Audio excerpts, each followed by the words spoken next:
Merhaba arkadaşlar, kanalıma tekrar hoş geldiniz. Bugün sizlerle yine çok güzel bir örgü modeli yapımı paylaşacağım. Tam yaza uygun yazlık bir model. Yelek modellerinde, hırka, bluz modellerinde kullanabilirsiniz. Tığ olarak şöyle 6 numara 1.40 milimlik bir tığ kullanacağım. İp olarak da Alize Diva ip kullanacağım. Evet, yazlık örgülerinizde bu ipi tercih edebilirsiniz arkadaşlar. Şimdi modelime şöyle zincir çekerek başlıyorum. Bir tane şöyle bir sıkılama zinciri çektim. Başlangıç zinciri. Daha sonra ki zincirlerimi böyle çok sımsıkı çekmiyorum. Biraz gevşek çekmeye çalışıyorum ki örgümü toparlamasın diye. Ne yapmak istiyorsanız siz istediğiniz uzunluğa gelinceye kadar zincirinizi oluşturabilirsiniz arkadaşlar.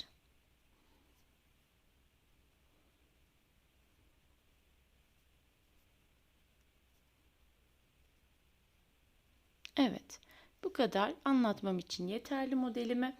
Şimdi zincirimi çektikten sonra tığın başını bir tane doladım. Hemen yanındaki zinciri atladım. İkinci zincirime batıyorum. Bu şekilde 3 taneyi birlikte kapattım. Tığın başını bir doladım. Bir sonraki zincirime geldim. 3 ilmeğimi birlikte kapatıyorum. Şöyle yapayım. Evet. Üçünü birlikte kapattım. Tığın başını bir tane doladım. Üçünü bir kapattım. Bu şekilde ilk sıramı bu şekilde tamamlayacağım. Tığın başını bir tane doladım. Şöyle yakından da göstereyim. Sıradaki zincirimin üzerine battım ve üçünü beraber kapattım.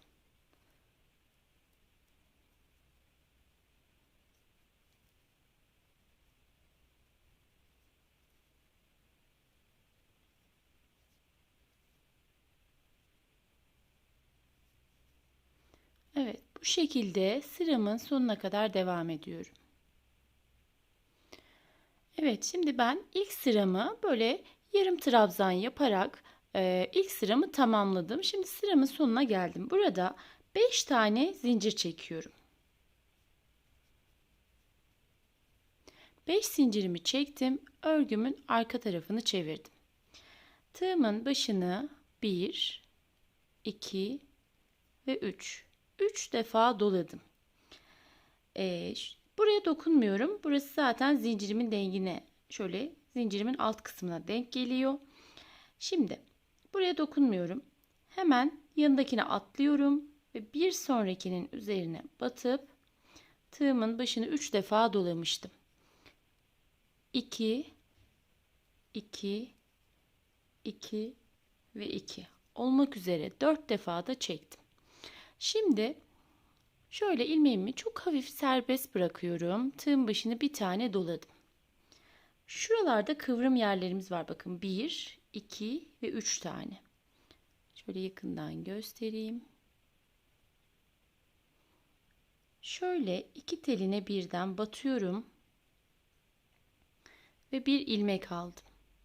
Tığın başını bir tane doladım. Bir sonrakine batıp bir ilmek aldım. Şöyle yeniden yapalım. İpim takıldı çünkü. Tekrar tığın başını bir tane doladım. Buraya batıp yine bir ilmek aldım. Şimdi 3, 6 ve 7 tane ilmeğim var tığım üzerinde. Şimdi tığın başını dolamıyorum. Bir sonraki sık iğnemin ya da yarım trabzanımın üzerine batıyorum. Hemen sıradakine battım ve bu şekilde tığımın üzerindeki ilmeklerimi bakın şöyle 6-7 tane ilmeğim var. 3 ilmeğimi bir çektim. Sıradaki 3 taneyi bakın bir kapattım. Şimdi 3 burada, bir de burada 4. Tığın başını aldım ve bu 4 tanenin de 4'ünü birlikte kapatıyorum ve 2 tane zincir çektim arada. Evet. Bu şekilde arkadaşlar tekrar devam edelim. Tığın başını 3 defa doladım. 1, 2 taneyi atladım. Üçüncünün üzerine bakın 2 taneyi atlıyorum. Şöyle 1, 2 taneyi atlıyorum. Üçüncünün üzerine batıp 2 2, 2 ve 2 olmak üzere 4 defa da çektim. Şimdi tığın başını bir tane doladım. Şu 2 taneyi bakın, bu 2 ilmeğin içerisinden geçip buradan bir ilmek çıkardım. Tekrar tığın başını bir doladım. Yine bu ikililerin içerisinden geçiyorum. Buradan bir ilmek aldım. Tığın başını tekrar bir doladım. Buradan bir ilmek aldım. Şimdi sıradaki yuvamın içerisine batıyorum. Bakın en son buna batılmış. Hemen yanındakine battım ve buradan bir tane ilmek çıkardım. Şimdi üçer üçer çıkıyorum. Bakın üçünü çıkardım. Sonra diğer 3 ilmeğimi çıkardım. Şimdi dördünü bir kapattım. Arada 2 tane zincir çektim.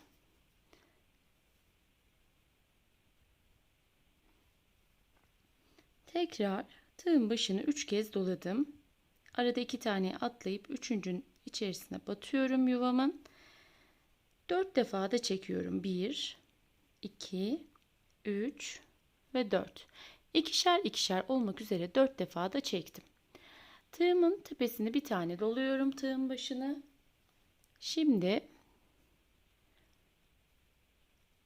şurada 2 tane olan bu ilmeğimin içerisinden bir ilmek çıkardım. Tekrar tığın başını bir doladım. Buraya batıp içerisinden bir ilmek aldım. Bakın 3, 4, 5 oldu. Tığın başını doladım. 6 ilmeğim oldu. Yine buradan bir ilmek aldım. Şimdi bakın 7 tane ilmeğim oldu. Sonra hemen bu yuvamın içerisinden bir ilmek aldım. Toplam 8 tane oldu. Şimdi 3 ilmeğimi bir çekiyorum. Diğer üçünü bir, diğer 4 ilmeğimi birlikte kapattım. Arada 2 tane zincir çektim. Modelimin ilk sırası yarım trabzandı. Sonrası bu. Hep aynı mantık devam ediyor. Şimdi sıramızın sonuna gelelim. Sonuncuyu yine birlikte yapalım. Şimdi sıramın sonuna geldim. Sıramızın sonunda burada bir tane zincir çekiyorum. Tığın başına şöyle yine 3 defa doladım. Bir yuvamı atlayıp şurada bir tanesi fazla geldi. O kalsın. Sizler böyle fazlalık olduğunda şu şekilde bükebilirsiniz arkadaşlar. Bu şekilde büktüğünüzde işte kalacaktır. Ben de öyle yapayım. Evet, şimdi yine buraya 2 2 çekerek dörtlü bir trabzan yaptım. Sıramı tamamladım. Şimdi burada 2 tane zincir yapıp çekip döneceğim. Evet, böylelikle modelimin ilk sırası tamamlanmış oldu. Şimdi örgümün arka yüzünü çevirdim. Örgümün arka yüzünü çevirdiğimde tığın başını bir tane doladım. Hemen şu yuvamın içerisinden girdim. Buraya bu şekilde bir yarım trabzan yaptım. Tığımın başını bir tane doladım. Buraya bir tane buraya batıyorum, bir yarım trabzan. Tekrar tığın başını doladım. Hemen buraya batıp bir yarım trabzan daha yaptım. 2 tane yarım trabzan yaptım. Aralarda 2 zincir çekmiştim. Onun için aralara yine 1 ve 2 tane yarım trabzan yapıyorum. Bu sayılarımızı hep 2 2 yaparak gidelim. Bir tane bile olsun yaptığımızda eksik gelecektir bir üst sırayı yaparken. Buna dikkat edelim. Şimdi hemen bakın, bunu da yine şuradaki boşluğundan batıyorum. Bir yarım trabzan yaptım. Tekrar tığın başını doladım. Buradan battım. Yine bir yarım trabzan yaptım. Aradaki yuvaya giriyorum. 1 2 devam ediyorum. Bakın bir tane buradan battım. Bir yarım trabzan. Bir sonrakine battım. Bir tane yarım trabzan yaptım. Bu mantıkla sıramın sonuna kadar devam ediyorum. Artık tekrarlamaya başladık. Şu an yine birinci sıramızda olduğu gibi yarım trabzan olan sıramı yapıyorum. Sonra tekrar modelime şu kısmına, yani direklerin olduğu kısmı yapacağım. Aynı şekilde tekrarlayarak ilerleyen bir model. Direklerimiz hep aynı yere denk gelecek.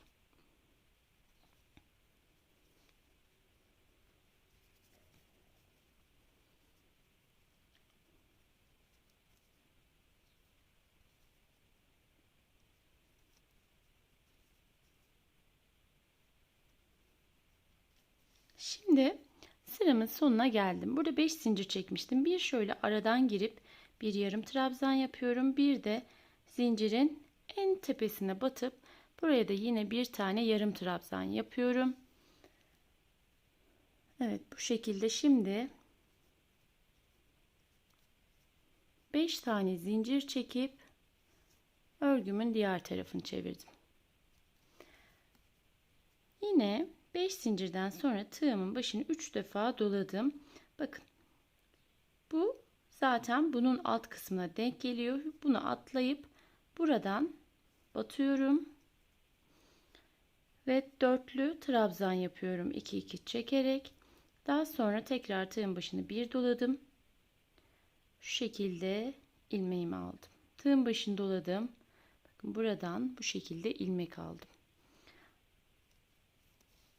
En son bunları aldıktan sonra tığım üzerinde 7 tane ilmeğim oldu. Şimdi tığın başını dolamıyorum. Sıradaki yuvaya batıp bir tane ilmek çıkarıyorum. 3 ilmeğimi bir çektim. Tekrar tığın başına aldım. 3 ilmek bir çektim. Tığın başına alıp 4 taneyi bir çektim. Şimdi 2 zincir çekiyorum. Ve arada 1-2 tane atlıyorum. Şöyle 1-2 tane atladım. Üçüncüye batıp yine dörtlü trabzan yaparak devam ediyorum. Modelim bu şekilde arkadaşlar. Ben hemen biraz daha öreyim. Büyük bir parçanın üzerinde size nasıl durduğunu göstereyim. Evet arkadaşlar, bakın modelim bu şekilde, tam böyle yazlık bir model oldu. Umarım beğenmişsinizdir arkadaşlar. Umarım sizler de değerlendirebilirsiniz bu güzel model diye düşünüyorum. Dediğim gibi tam yaza uygun bir model. Beni dinlediğiniz için çok teşekkürler. Başka videolarda görüşmek üzere. Hoşça kalın. Kendinize iyi bakın. Sağlıcakla kalın.